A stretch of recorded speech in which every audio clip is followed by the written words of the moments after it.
Hello, dear listeners of the podcast Druga, pita, and welcome to our fifth episode. Joining me today at the University of Banja Luka, actually, is Professor Dr. Emir Muhić. Welcome. Thank you for having me and for inviting me to participate in this marvellous project of yours.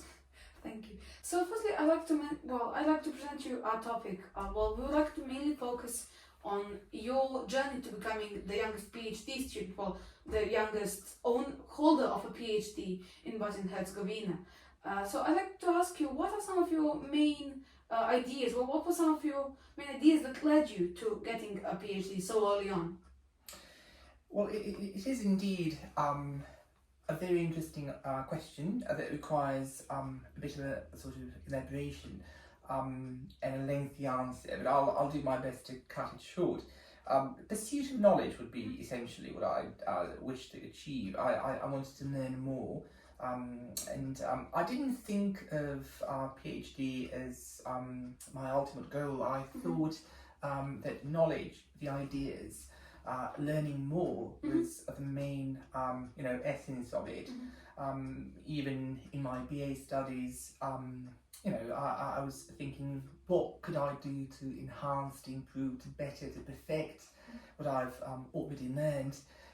Then of course I realised BA studies are fine, but you have to move on, you have to take it up a notch. Then I did my MA studies, and ultimately, of course, as a sort of crowning achievement, I thought that perhaps learning more through PhD would actually be the path all the way forward, essentially. So, in a word, or in a couple of words, learning more, improving what I've already acquired, honing my skills, and perhaps re-examining certain ideas and concepts that I had already acquired, and perhaps adding a new coat, a layer of meaning to all of it. So that was essentially it. I think the main purpose of education, of course, is to get educated formally, but learning more and learning more about yourself, because not only did I learn certain new concepts, new theories, and I kind of gained an insight into a very useful analytical toolbox or skill set. I think I learned more about myself as a person. So if you do not combine learning with learning about yourself and improving your own outlook on the world, I think the whole idea is completely useless. So you do have to have this kind of hybridized approach. Of course. Your later life, your experience of getting a PhD has taught you any specific ideas, or have you acquired any new skills that you still use to this day? Hard work, essentially. So whenever somebody asks me, how can I learn a lingo, a language, or anything easily, my answer is you can't do it easily.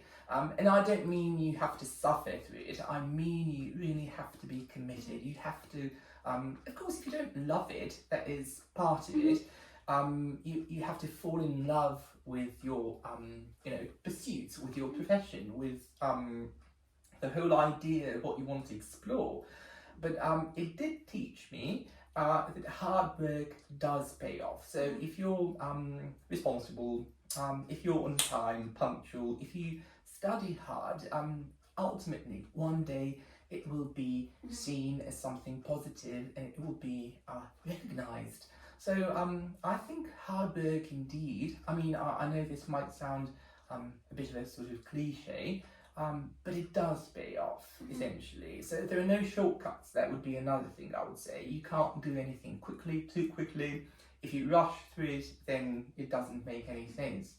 So that would be it, of course. So what I do attempt on a daily basis to instill in my students, my MA mentees and PhD mentees, is to show, to explain, to lead by example. I think that would be perhaps the best way to put it, because if you preach what you don't believe, if you don't walk the walk, essentially, it's hard for you to be believable. It's hard to sell it, as it were.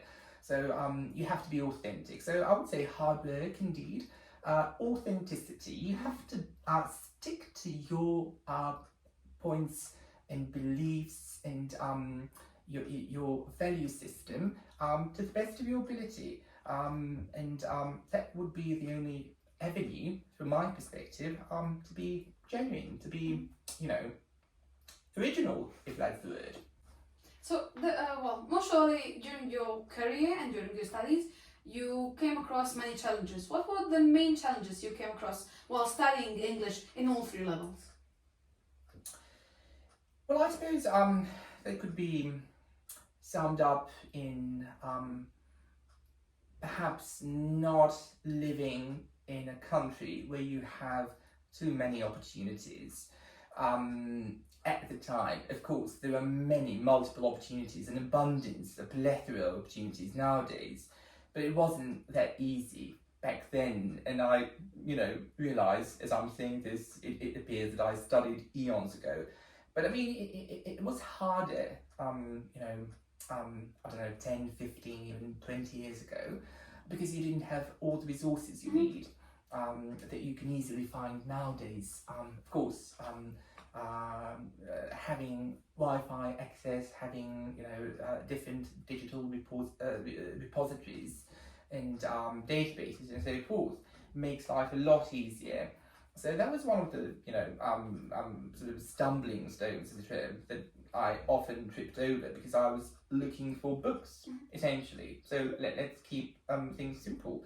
They were not easily available. Nowadays, I mean, you can YouTube anything, you can Google anything, you can find anything. So I often, tell my students, and you can find, a sample of somebody's accent or pronunciation or speech quite easily. That wasn't that, accessible to me at least. So we had to indeed, maneuver our way through the whole process with more commitment. I'm not saying that students nowadays are not committed. They are indeed wonderful students, and I should probably say, and I should have said it at the beginning, welcome to the English department of the University of Banja Luka. And this is one of the institutions where English is studied in depth. We delve into it. And I've had this amazing opportunity to follow and to observe how my students, through class to class, have developed different mechanisms of learning. So in terms of challenges, there will always be challenges, but you do have to find a way, a mechanism, a recipe, as it were, to overcome them, to surmount them in a kind of enterprising, successful and streamlined fashion. So this is indeed a broader topic, obviously, but yes, opportunities. I would go back to opportunities, and equal opportunities indeed is something I would always emphasize and underscore. So maybe going away from the topic, what would you, in your opinion, what are the main threats, or what's the future of AI in Okay. So let's start again. So in your opinion and in your experience, what kind of influence does AI have in research and linguistics, and what sort of a threat, if any, does it pose to students? I wouldn't describe AI as a threat per se. I wouldn't say we should be afraid of something that we created, because obviously that is human enterprise. And I think it ought to be seen as a tool, as a mechanism, as a support system, and I think it has an important role to play in education at university level, or any level, to be perfectly honest. I do think we ought to be critically minded in terms of not overusing it. I don't share the fears or views that AI at some point might take over the world, or that it might sort of discard or make certain professions or employment possibilities impossible or irrelevant. I don't have that particular point of view or perspective. I think it ought to be seen as a kind of aid in our day-to-day work. For instance, when it comes to research, obviously, you can easily now find a suitable, because there isn't one AI, there are so many nowadays, there are so many platforms, there are so many versions and iterations and variants that you can find. I think, AI is still, as it does indeed read in that particular case, artificial. So it's not really to be perceived as human level or equal threats, or it doesn't have equal opportunities. It doesn't have equal, not opportunities. It doesn't have equal capacity, and it never will have equal capacities or on a par, on the same footing. So I think that these fears, these sort of phobias concerning AI are remarkably or extensively exaggerated. But of course we have to be careful. You have to be careful how you operate a vehicle, how you drive a car, how you use a computer, how you use, air conditioning system. If you overuse it, if you don't use it responsibly, there are bound to be certain consequences. In this regard, I would say that protect a certain dose of carefulness and care is indeed advised. But I see no reason why in education AI wouldn't be an integrated part of what we do here. So maybe going back to your professional experience now, you, aside from being a professor at university, you're also an interpreter and a translator. How do you, maybe in your young years, how do you balance the social side of life with your work? It's very hard, to be honest. It's very hard to have a social life if you work too hard. But I think this sort of healthy equilibrium ought to be kept in mind, because if you do not have some downtime, some time off, I don't think you can actually be an excellent professional. If you focus or over-focus on anything, I think you're bound to lose sight of the real issues, of the matters at heart. So essentially, if you are a professor or an interpreter, communication is indeed obviously key and a key component and part to it. And if you don't socialise, if you don't exchange ideas and views with other people, I'm certain you're most likely to not learn something, if not even to lose something. But it is hard. I don't deny it. Maintaining friendships, relationships, and so forth cannot always be easy if you're overcommitted. So that leads me to what I said earlier: balance. Excessiveness or excess in any regard might be a bit of a problem, as well as using AI, anything artificial or anything of that sort. We do need to find. It's very hard. It's a very delicate issue. It's a very delicate question, and I don't think anybody has a perfect recipe. But perhaps you have to rely on your sort of inner voice, as it were, the healthy inner voice, and pause for a second, think about it, analyse it, certainly not overanalyse it, but re-examine your choices in life, and perhaps the extent to which you are, perhaps overcommitted or over-concerned, because anything that has this particular prefix over might be a bit of a problem. So in cognitive linguistics, we often, that is one, linguistic theory. We often deal with these relational concepts and meta-narratives.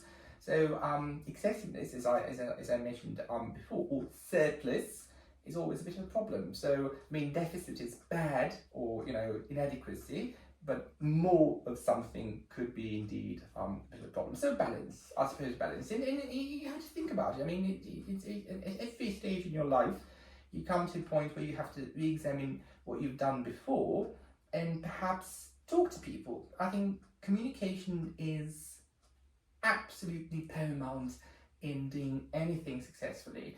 in having good relationship or relations or relationships even with your, I don't know, colleagues, with your associates, with your students, with anybody in life, obviously.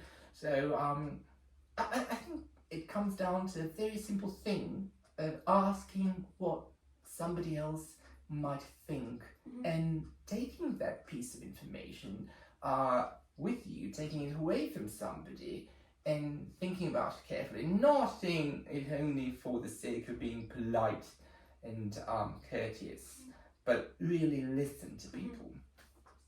So, you've chosen your university a long time ago. What were some of the key, well, some of the deciding factors that made you, or on which you chose your university? Again, I have to go back to this particular word I used at the beginning of our interview, pursuit. So I have always been, and I think I'll always be, in pursuit of finding more. And not only more in terms of knowledge, skills, capacities, abilities, and so forth. I wanted to learn more about myself. So it wasn't particularly difficult for me to decide what to study. I think English has always been my love. I've always been enamoured with not only English, but I mean language as a sort of phenomenon. And I think that is indeed a pathway to discovering who you are. For somebody, or for some people, it might be, I don't know, psychology, it might be some different line of work, different line of studies. From my perspective, literature, linguistics, cultural studies, history, interpreting as sort of trade, as a skill, all these are very important dimensions of a persona. And I think we all have within our personality different personae, not personalities, because that would be a bit of a problem, but we all have multiple personae, and I wanted to discover what my personae are, essentially. So I have one persona for, my classroom, or in my classroom. I have a different kind of persona when I'm in the role or in my capacity as interpreter. And of course, you have this sort of private life, personal, dimension or sphere of existence. So I've always been curious. I think that's one of the perhaps parts of my answer, curiosity. I wanted to explore, these different layers, these different sort of dimensions of my mind, of my cognitive system. Even though back then I didn't know what to call it, I didn't know it was a cognitive system. Now, of course, I discovered over the course of so many years, so many theories, so many concepts that really speak to me and explain, in great detail, life. So I think humanities, as well as social sciences, is other scientific, approaches and theories and domains, all deal with certain aspects of life, and this, from my perspective, might be the most crucial one. And of course, I'm being remarkably subjective here. I'm not denying anybody's right to think differently, of course. And I often say that I beg to differ, but that doesn't mean that I do not support somebody else's views. So as you reflect on more than 20 years of experience in academia and both, as you just said, in translating and interpreting, So as you reflect on more than 20 years of interpreting and translating, what message would you maybe give to any aspiring academics in high school? So any high school students that want to be academics?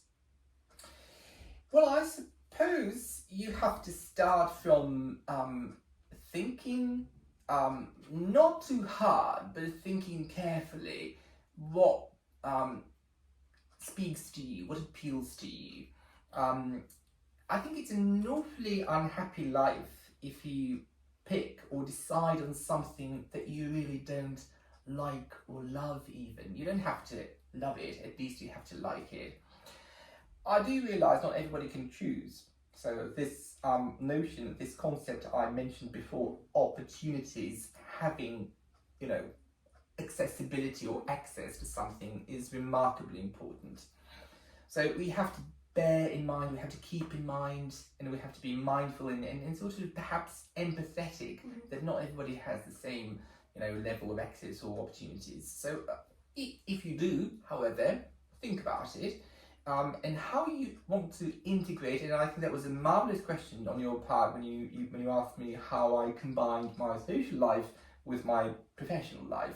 I think that's one of the questions perhaps students, I realise when you're young, you don't think about those, topics as well. But I think this is something that you have to keep in mind. To have a happy life, to have a successful life, to be, an excellent, connoisseur, as it were, or an expert in any field, you have to find this good balance of professional life versus social life. So how you go about combining these two dimensions, these two sort of polar opposites, is something that perhaps could be a piece of advice at least. So think hard, not too hard, but carefully. What would indeed, in the long run, make you happy? Because mental health and happiness as a sort of phenomenon cannot be overstated. The importance of it cannot be overstated. You can be remarkably successful in any field, in any kind of domain or sphere or sort of theatre, as we say metaphorically, of life. But if you are not satisfied, if you do not feel personal gratification, then I think it's all to no avail. It's all completely pointless. So finding purpose, I think that is hard. But thinking of what your role in life will be, what your purpose will be, and how to best navigate through these not often calm and steady waters. Thank you very much, Fatima. Thank you for having me. It has been a pleasure, and I do want to say that I admire your work. I admire this remarkable enterprise that you've undertaken. It's impressive, and I'm very, very happy to be part of it. And I would, as a final sort of parting message, I would say, work hard. This is hard work, does pay off, as I said at the outset, but also do your best to be happy. Happiness and hard work would, from my perspective, would be some kind of, way forward and, ultimate goal in life. So thank you, and good luck to all of you. Thank you. Thank you. On that note, dear listeners, thank you very much for listening, and see you next time.